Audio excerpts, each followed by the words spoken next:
जय माता दी। प्रेम से बोलिए संतोषी माता की जय। आज शुक्रवार के दिन आप सुनिए संतोषी माता की व्रत कथा। एक बुढ़िया थी और उसके 7 बेटे थे।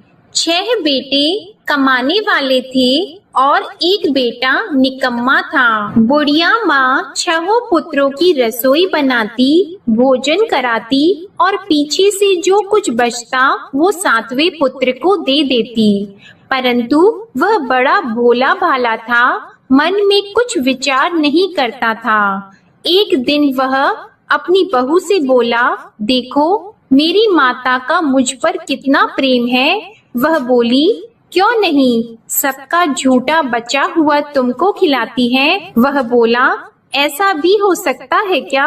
मैं जब तक आंखों से न देखूं मान नहीं सकता। बहू ने हंसकर कहा, देख लोगी तब तो मानोगी।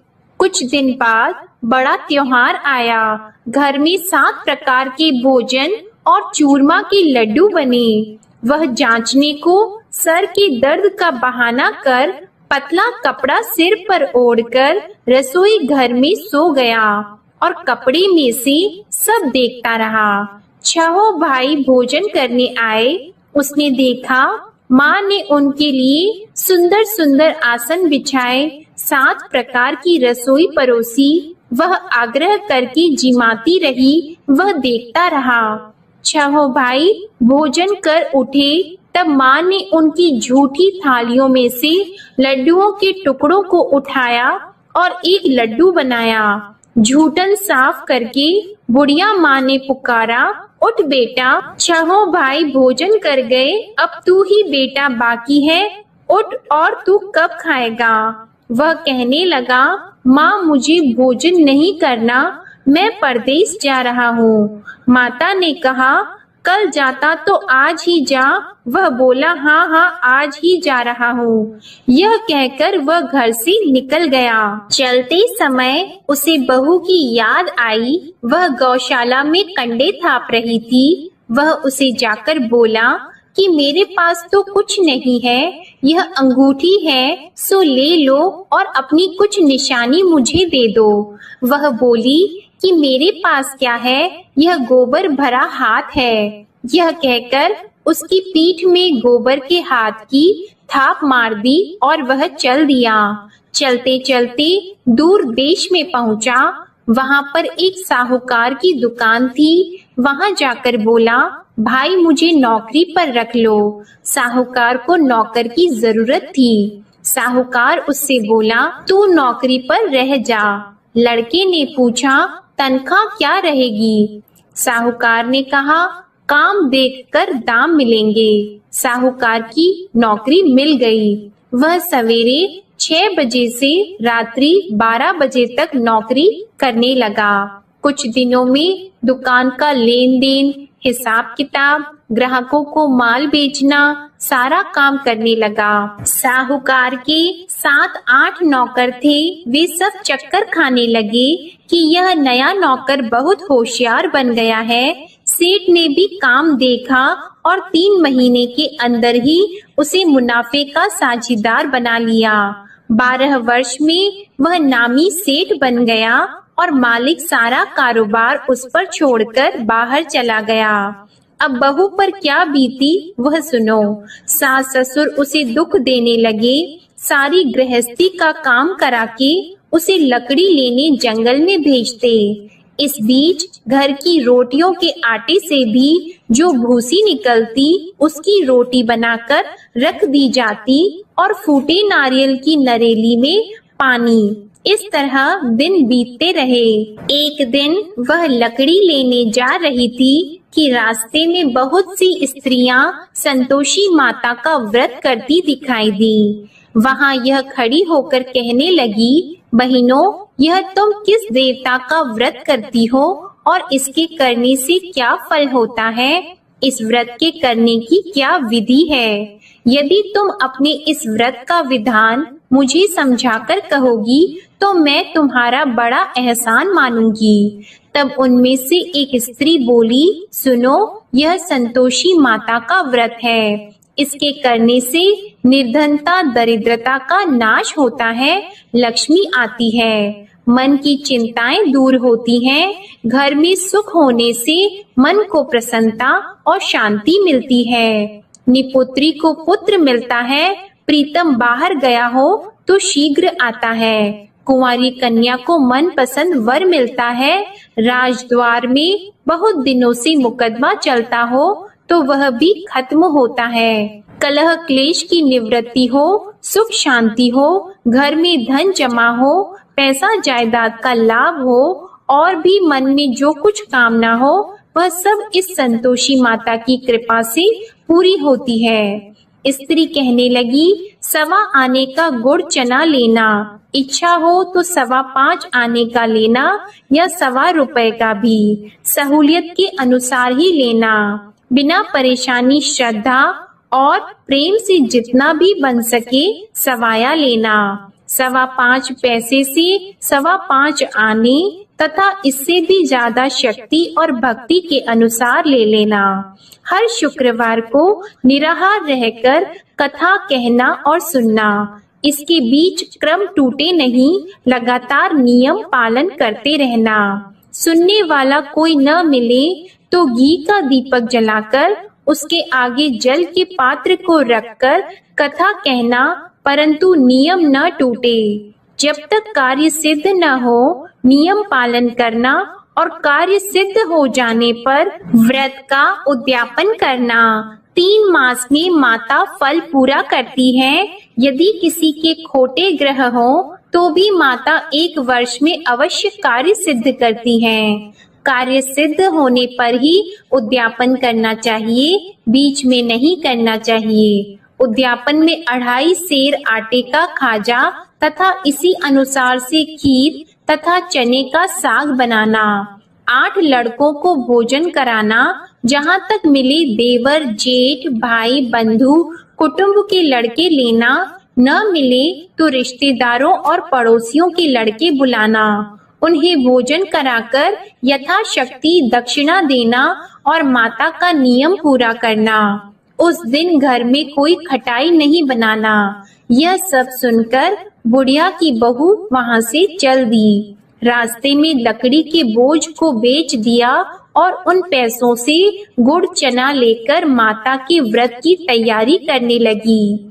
आगे चली और सामने मंदिर है। यह सुनकर माता के मंदिर में जाकर माता के चरणों में लौटने लगी। इसके बाद वह माँ से विनती करने लगी कि हे माँ, मैं निपट मूर्ख हूँ, व्रत के नियम कुछ नहीं जानती हूँ, मैं बहुत दुखी हूँ। हे माता जग जननी, मेरा दुख दूर करो, मैं आपकी शरण में हूँ। माता को दया आई। एक शुक्रवार बीता कि दूसरे शुक्रवार को ही इसके पति का पत्र आया और तीसरे को उसका भेजा हुआ पैसा भी आ पहुँचा। यह देखकर जेठानी मुंह सिकोड़ने लगी। इतने दिनों में इतना पैसा आया, इसमें क्या बढ़ाव है। लड़के ताने देने लगे कि काकी के पास अब पत्र आने लगे, रुपए आने लगा, अब तो काकी की खातिर बढ़ जाएगी, अब तो काकी बुलाने से भी नहीं बोलेगी। बेचारी सरलता से यह कहती है कि भैया पत्र आएगा, रुपए आएंगे तो हम सबके लिए अच्छा है। ऐसा कहकर आंखों में आंसू भरकर संतोषी माता के मंदिर में आकर मातेश्वरी के चरणों में गिरकर रोने लगी। माँ, मैंने तुमसे पैसा नहीं मांगा, मुझे पैसे से क्या काम है, मुझे तो अपनी सुहाग से काम है, मैं तो अपने स्वामी की दर्शन और सेवा मांगती हूँ। तब माता ने प्रसन्न होकर कहा, जा बेटी, तेरा स्वामी आएगा। यह सुनकर खुशी से वह बावली होकर घर जाकर काम करने लगी। अब संतोषी माँ विचार करने लगी, इस भोली पुत्री से मैंने कह तो दिया कि तेरा पति आएगा, पर आएगा कहाँ से? वह तो इसे स्वप्न में भी याद नहीं करता। इसे याद दिलाने तो मुझे ही जाना पड़ेगा। इस तरह माता उस बुढ़िया के बेटे के पास जाकर स्वप्न में प्रकट होकर कहने लगी, साहूकार के बेटे, सोता है या जागता है? वह कहता है, माता सोता भी नहीं हूँ, जागता भी नहीं हूँ, बीच में ही हूँ, कहो क्या आज्ञा है। माँ कहने लगी, तेरा घर बार है या नहीं? वह बोला, मेरा सब कुछ है माता, माँ बाप भाई बहन बहू, क्या कमी है? माँ बोली, पुत्र तेरी घरवाली कष्ट उठा रही है, माँ बाप उसे दुख दे रहे हैं, वह तेरे लिए तरस रही है, तू उसकी सुध ले। वह बोला, हाँ माता, यह तो मुझे मालूम है, परंतु जाऊं कैसे? परदेश की बात है, लेन देन का कोई हिसाब नहीं, कोई जाने का रास्ता नजर नहीं आता, कैसे चला जाऊं? माँ कहने लगी, मेरी बात मान, सवेरे नहा धोकर संतोषी माता का नाम लेकर घी का दीपक जलाकर दंडवत कर दुकान पर जा बैठना। देखते देखते तेरा लेन देन चुक जाएगा, जमा माल बिक जाएगा, सांझ होते होते धन का ढेर लग जाएगा। अब तो वह सवेरे बहुत ही जल्दी उठकर मित्र बंधुओं से अपनी सपने की बात कहता है। वे सब उसकी बात अनसुनी करके खिल्ली उड़ाने लगे। कहीं सपने भी सच्चे होते हैं? एक बूढ़ा बोला, देख भाई मेरी बात मान, इस तरह साच झूठ कहने के बदले देवता ने जैसा ही कहा है वैसा ही करना, तेरा क्या जाता है। अब बूढ़े की बात मानकर वह नहा धोकर संतोषी माता को दंडवत कर घी का दीपक जलाकर दुकान पर जा बैठता है। थोड़ी देर में वह क्या देखता है कि देने वाले रुपया लाए, लेने वाले हिसाब लाए। कोठे में भरे सामानों के खरीदार नगद में सौदा करने लगे। शाम तक धन का ढेर लग गया। मन में माता का नाम लेकर प्रसन्न होकर घर जाने के वास्ते गहना कपड़ा सामान खरीदने लगा। यहाँ के काम से निपट घर को रवाना हुआ। उधर बहू बेचारी जंगल में लकड़ी लेने जाती है। लौटते वक्त माताजी के मंदिर पर विश्राम करती है। वह तो उसका रोज रुकने का स्थान ही था। दूर धूल उड़ती देखकर वह माता से पूछती है, हे माता, यह धूल कैसे उड़ रही है? माँ कहती है, हे पुत्री, तेरा पति आ रहा है, अब तू ऐसा कर, लकड़ियों के 3 बोझ बना ले, एक नदी के किनारे रख, दूसरा मेरे मंदिर पर और तीसरा अपने सिर पर रख। तेरे पति को लकड़ी का गट्ठा देकर मोह पैदा होगा, वह यहाँ रुकेगा, नाश्ता पानी बनाकर खाकर माँ से मिलने जाएगा। तू लकड़ी का बोझ उठाकर जाना और बीच चौक में गट्ठा लाकर 3 आवाजें जोर से लगाना। लो सासू जी, लकड़ियों का गट्ठा लाई हूँ, भूसी की रोटी दो, नारियल के खोपड़े में पानी दो। आज कौन मेहमान आया है? माँ की यह बात सुनकर वह बहुत अच्छा माताजी कहकर प्रसन्न मन होकर लकड़ियों के 3 गट्ठे ले आई। एक नदी के तट पर एक माता के मंदिर पर रखा।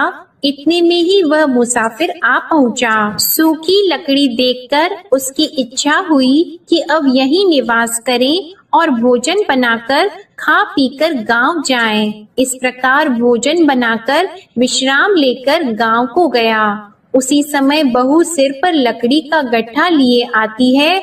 उसे आंगन में डालकर जोर से 3 आवाज देती है, लो सासू जी, लकड़ी का गट्ठा लो, भूसी की रोटी दो, नारियल के खोपड़े में पानी दो। आज कौन आया है? यह सुनकर उनकी सास अपने दिए हुए कष्टों को भुलाने हेतु कहती है, बहू ऐसा क्यों कहती हो? तेरा मालिक ही तो आया है। बैठ, मीठा भात खाकर कपड़े गहने पहन। इतने में आवाज सुनकर उसका स्वामी बाहर आता है और अंगूठी देखकर व्याकुल हो जाता है। माँ से पूछता है, माँ यह कौन है? माँ कहती है, बेटा ये तेरी बहू है। आज 12 वर्ष हो गए जब से गया है, तब से सारे गांव में जानवर की तरह भटकती फिरती है। काम काज घर का कुछ करती नहीं, 4 समय आकर खा जाती है। अब तुझे देखकर भूसी की रोटी और नारियल के खोपड़े में पानी मांगती है। वह लज्जित होकर बोला, ठीक है माँ, मैंने इसे भी देखा और तुम्हें भी। अब मुझे दूसरे घर की चाबी दो तो मैं उसमें रहूंगा। ठीक है बेटा, जैसी तेरी मर्जी। यह कहकर माँ ने चाबी का गुच्छा उसे दे दिया। उसने लेकर दूसरे कमरे को खोलकर सारा सामान जमाया और एक दिन में ही वहाँ राजा के महल जैसा ठाट बाट बन गया। अब क्या था, वह सुख भोगने लगी। इतने में अगला शुक्रवार आया। उसने अपने पति से कहा, मुझे माता का उद्यापन करना है। उसका पति बोला, बहुत अच्छा, कर लो, अपनी खुशी से यह भी कर लो। तुरंत ही वह उद्यापन की तैयारी करने लगी। जेठ के लड़के को भोजन के लिए कहने लगी। उसने मंजूर किया, परंतु पीछे जेठानी अपने बच्चों को सिखाती है, देखो भोजन के समय सब लोग खटाई मांगना, जिससे इसका उद्यापन पूरा ना हो। लड़के खाना खाने आए, खीर पेट भरकर खाई, परंतु बात याद आते ही कहने लगे, हमें कुछ खटाई खाने को दो, खीर खाना हमें भाता नहीं, यह देखकर अरुचि होती है। बहू कहने लगी, खटाई किसी को नहीं दी जाएगी, यह तो संतोषी माता का प्रसाद है। लड़के उठकर खड़े हुए और बोले, पैसे लाओ। भोली बहू कुछ जानती नहीं थी, सो उन्हें पैसे दे दिए। लड़के उसी समय उठकर इमली लेकर खाने लगे। यह देखकर बहू पर माता ने कोप किया। राजा के दूत उसके पति को पकड़कर ले गए और जेठ जेठानी मन माने खोटे वचन कहने लगे। लूट लूट कर धन इकट्ठा कर लाया था, सो राजा के दूत उसे पकड़कर ले गए हैं। अब सब मालूम हो जाएगा जब जेल की रोटी खाएगा। बहू से यह वचन सहन नहीं हुआ। रोती रोती माता के मंदिर में गई और बोली, हे माता, तुमने यह क्या किया? हंसाकर क्यों रुलाती हो? माता बोली, पुत्री, तूने उद्यापन करके मेरा व्रत भंग किया, इतनी जल्दी सब बातें भुला दी। वह कहने लगी, माता, भूली तो नहीं हूँ, न कुछ अपराध किया है, मुझे तो लड़कों ने भूल में डाल दिया। मैंने भूल से उन्हें पैसे दे दिए, मुझे क्षमा करो माँ। माँ बोली, ऐसी भी कहीं भूल होती है? वह बोली, माँ मुझे माफ कर दो, मैं फिर तुम्हारा उद्यापन करूंगी। माँ बोली, अब भूल मत करना। वह बोली, अब भूल नहीं होगी माता, अब बताओ वे कैसे आएंगे? माँ बोली, जा पुत्री, तेरा मालिक तुझे रास्ते में ही आता मिलेगा। वह निकली, रास्ते में पति आता मिला तो उसने पूछा, तुम कहाँ गए थे? वह कहने लगा, इतना धन जो कमाया है उसका टैक्स राजा ने मांगा था, वह भरने गया था। वह प्रसन्न होकर बोली, अच्छा हुआ, अब घर चलो। कुछ दिन बाद फिर शुक्रवार आया तो वह बोली, मुझे माता का उद्यापन करना है। पति ने कहा, कर लो। वह फिर जेठ के लड़कों से भोजन को कहने लगी तो जेठानी ने एक दो बातें सुनाई और लड़के सिखा दिए कि तुम पहले ही खटाई मांग लेना। लड़के कहने लगे कि हमें खीर खाना नहीं भाता, कुछ खटाई खाने को दो। तो बहू बोली, खटाई खाने को नहीं मिलेगी, खाना हो तो खाओ। यह कहकर ब्राह्मणों के लड़के लाकर भोजन कराने लगी। यथाशक्ति दक्षिणा की जगह एक एक फल उन्हें दिया। इससे संतोषी माता प्रसन्न हुई। माता की कृपा होते ही 9वें मास उसको चंद्रमा के समान सुंदर पुत्र प्राप्त हुआ। वह पुत्र को लेकर प्रतिदिन माता जी के मंदिर को जाने लगी। माँ ने सोचा कि यह रोज आती है, आज क्यों न मैं ही इसके घर चलूं, इसका आसरा देखूं तो सही। यह विचार कर माता ने भयानक रूप बनाया। गुड़ और चने से सना मुख, ऊपर से सूंड के समान होठ, उस पर मक्खियां भिनभिना रही हैं। दहलीज में पैर रखते ही उसकी सास चिल्लाई, देखो कोई चुड़ैल डाकिनी चली आ रही है, लड़कों इसे भगाओ नहीं तो किसी को खा जाएगी। लड़के डरने लगे, चिल्लाकर खिड़की बंद करने लगे। बहू रोशनदान में से देख रही थी। प्रसन्नता से पगली होकर चिल्लाने लगी कि आज मेरी माता मेरे घर आई है। यह कहकर बच्चे को दूध पिलाने से हट जाती है। इतने में सास का क्रोध फूट पड़ा। वह बोली कि इसे देखकर कैसे उतावली हुई जो बच्चे को पटक दिया। इतने में माँ के प्रताप से जहाँ देखो वहाँ लड़के ही लड़की नजर आने लगे। बहू बोली, माँ जी, मैं जिनका व्रत करती हूँ यह वह संतोषी माता है। इतना कहकर झट से सारे घर के किवाड़ खोल दिए और सबने माता के चरण पकड़ लिए और विनती कर कहने लगे, हे माता, हम मूर्ख हैं, अज्ञानी हैं, तुम्हारी व्रत की विधि हम नहीं जानते हैं। तुम्हारा व्रत भंग करके हमने बहुत बड़ा अपराध किया है। हे माता, बहू को जैसा फल दिया वैसा सबको देना।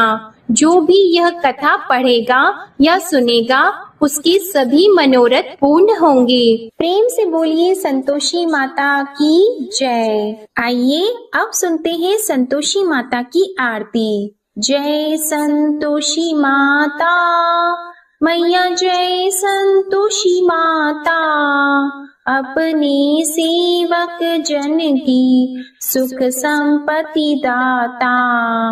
जय संतोषी माता मैया, जय संतोषी माता, सुंदर चीर सुनहरी माँ धारण की हो।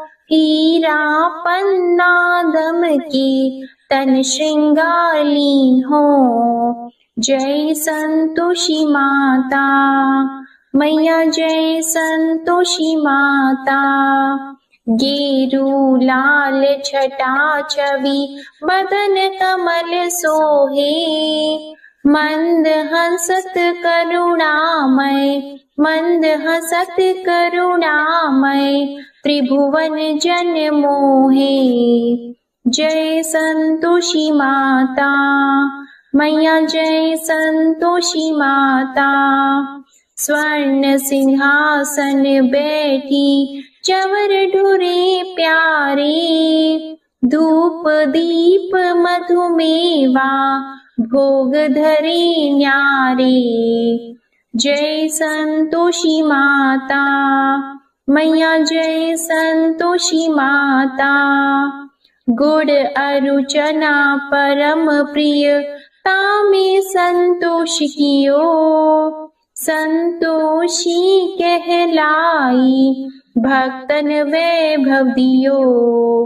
जय संतोषी माता मैया, जय संतोषी माता, शुक्रवार प्रिय मानत आज दिवस सोही। भक्त मंडली छाई कथा सुनत मोही। जय संतोषी माता मैया, जय संतोषी माता, मंदिर जगमग ज्योति मंगल ध्वनि छाई। विनय करे हम बालक चरणन सिर नाई।